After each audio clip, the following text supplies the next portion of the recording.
Hi, it's Dave Lacey from IDCARE. We're going to share a story with you about Ruby, who's regrettably experienced a COVID scam with a bit of a twist. Ruby's an elite athlete and has spent time at the Australian Institute of Sport. She was overseas in the United States, fell injured, and was keen to get home, which is understandable. She's fallen victim to an online scam involving the purchasing of what she thought was airline tickets to come home. Let's hear from her.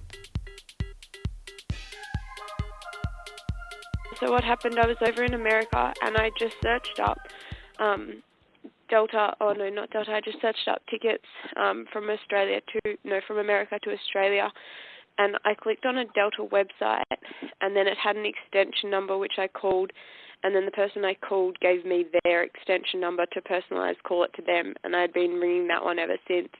And I've spent ages going through my history trying to find that very first link that I went on, and I've been trying to do it with Apple as well, and I just can't seem to find the link that I clicked on in the very first place to get that number. Yeah. Now, you mentioned that you'd bought a couple of plane tickets. How did that work? So I bought one with, so I've been calling this number and they had been doing it online and I was just on the phone. And we bought one, and then the night I bought one for Wednesday, and then Tuesday night I called up the actual airline, I think it was American Airlines, to ask how much baggage I was allowed, and they told me that my flight had been cancelled, and I said, why hadn't I been told that? And they said, because you booked it through a third party, so they should have told you. So I rang these people who I'd booked it through, and they apologised and just said they were going to let me know. They've just been really busy and all this, and to buy a ticket for Friday, and they'll refund me the money in 2 to 3 business days, I think they said. So I just bought another ticket for Friday, assuming I would get a refund. I was in a pretty bad situation anyway and just wanted to come home pretty bad, so I wasn't really thinking. I bought the ticket for Friday, and then I called them up. I think it was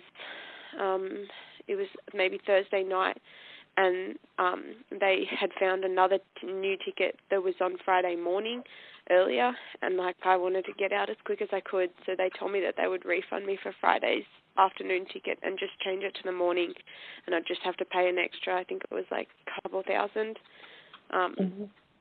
So I did that, and then I found out that plane ticket was cancelled as well, and I found that out the same way. I called up the airline again to ask for baggage, and they again told me that these guys hadn't told me about it, and then I went to the airport with that ticket, and Delta, the real Delta, told me that they were sorry and it was fake and it had all been a scam. So then I bought a real ticket at the airport with them. Yeah, but all the other ones had been a scam. Yeah, unfortunately, I should have realised it was a scam, but they got 4 different bank cards because they made me pay it in separate payments, split payments, and they told me that one of my cards was declined and only took a certain amount out of it. So then they made me give them another bank card. So I ended up giving them 2 of mine, and then 2 of my parents. How long had you been in America for? Not too long. I only got there at the very start of January, but because I was on a scholarship at Florida University, but I hurt my knee, so I couldn't run anymore, and then things started to get pretty bad pretty quick, and then... It's absolutely understandable how someone in Ruby's position could have fallen for these things. We've got a young Australian, a very long way from home, feeling uncertain about how to get home with family and friends, so it's easy to become singularly focused on that mission, getting on a plane and getting back home. And this is the scammer's dream, with inflated travel costs and a target audience that's ready to be exploited. So what would we recommend you do to prevent this from happening? Before making any big purchases online, it's really important to pay close attention to the website URL or domain that's shown. Check out the contact details that are provided, so phone numbers and email addresses, and most importantly, do your own research online to find the real company and make contact through the channels that are publicly promoted.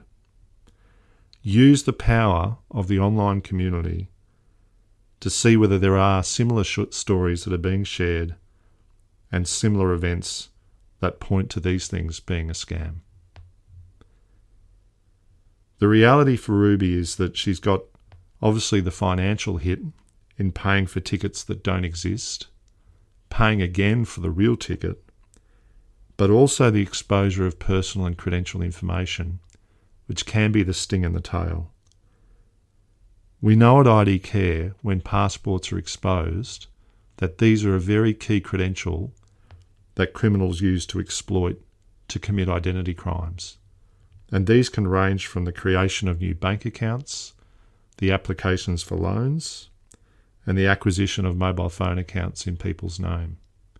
For many that experience these crimes, the journey is long and complex, and that's the work of our case managers every day.